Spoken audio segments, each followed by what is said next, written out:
We're ready? All right, good afternoon. Morning, afternoon. My name is Travis, and this is Catherine.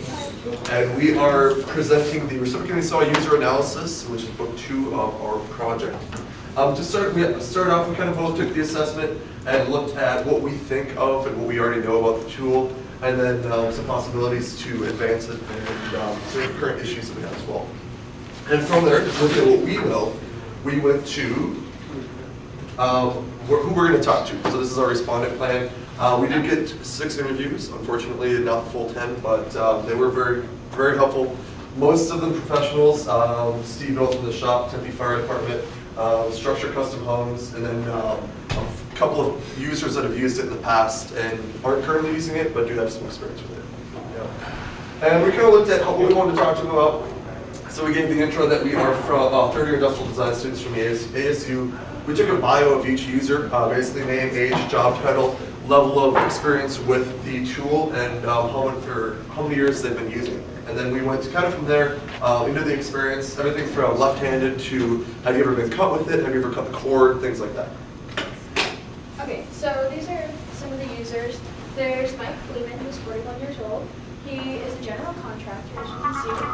So, we went to his house. He has this really cool dinosaur exhibit thing in his house, so you guys should have interviewed him. There's also John Abramson, who is a firefighter. And it's strange, but a lot of the older men that we interviewed all consider themselves professionals and experts, but I don't know, it could just be an age thing too. Alex Scott, Mika's husband, was gracious enough to come into class, and he demonstrated the reciprocating saw for us and gave us some insight. And then Steve from the shop, you all know, gave us some ideas of how to use it. And then Matt and Alex's dad. Alex was a job foreman for many years. He built houses in New Mexico. And Matt had like gutters and tree limbs, kind of like a novice. All right, this is our video. Hopefully the sound will work, or it will work. Felt like it would. Yeah. If not, we can Pull it over. You can just act it out. I don't know, it's pretty intense.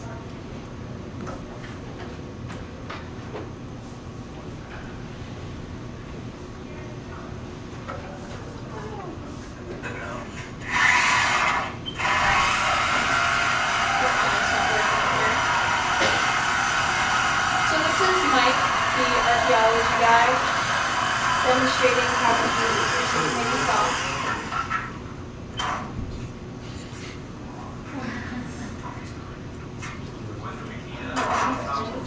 Here.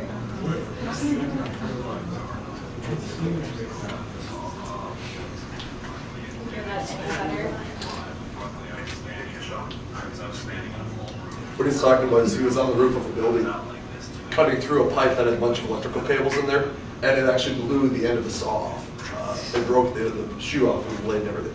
But he was not electrocuted because he was standing on a pole. Yeah, he really lucked out. But he was basically telling us how he asked the electrician like 3 or 4 times if the power was off, and he kept saying yes, yes. And he learned from that experience that you always need to check it yourself.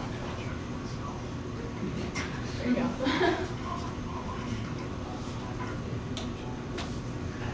The next gentleman is from Tempe Fire Department. There's trade-offs.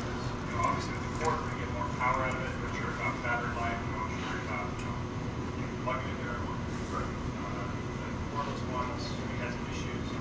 There's always an issue with ongoing budget constraints after replacing batteries. I don't know if you hear that. It's talking about the budget constraints of what the city government gives to the fire department. They always have to replace batteries, so they don't have the option to go with the battery powered tool. They have to go with a corded tool. And then this was another fireman who happened to be there telling us about improvements that can be made to the handle. In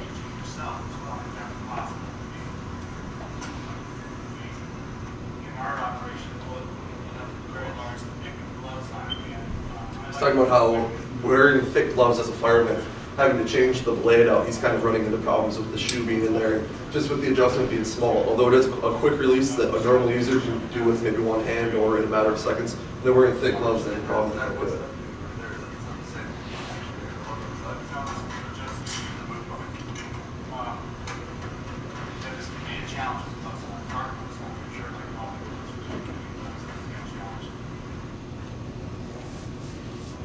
That's probably the worst part about it is probably getting out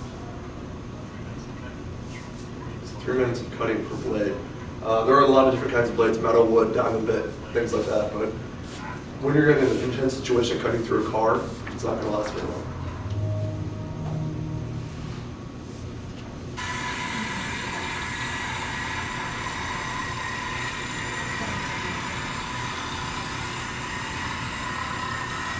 Something we found kind of interesting is that with almost everybody that we interviewed, they used the reciprocating saw in a traditional manner with the blade facing down, except for the first guy, Mike, that we interviewed. He usually turns the blade upside down and uses it that way.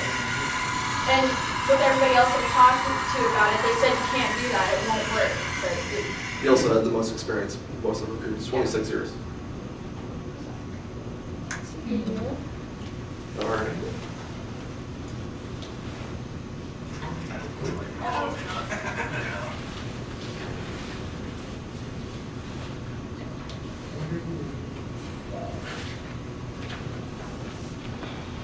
And now we're going to go into some of the things that we found through the interviews and discussions. I'll make this pretty quick. We've got a hierarchy of needs. A lot of them want to be able to do anything from cut a car in half to simply, cut down a tree limb in your yard. There's 3 different heights that we kind of discussed with the users: above the head, shoulder to waist, and then below the waist. And they were talking about the percentage of use that they use it, and you can see it's all across the board. So depending on the task you have or the job that you're doing, you may be cutting above your head, but some people might never do a job like that, so they may never cut above their head, only at their waist or below the knees. so in the grander scheme of things, it was pretty equal. And then we did a metrics chart based on the reading. We've got the need and the measurable metrics that we'll be able to, or values we'll be able to adjust. Everything from rotating 360 degrees for the blade and the handle to having the light on there. The body of the saw would have the capacity to hold wood and metal blades on the body of the saw. Next. Oh, well. And then this is the task analysis. The only thing that we really found changed was the loop task, and that would be changing the blade and then, changing the blade and the cutting action. And if you look at the green arrows, those are things that actually progress further, and the red arrows are things that have changed. So we've got an analysis on the top and the bottom, and then the pre-operational, post-operational basically stayed the same. And that's it.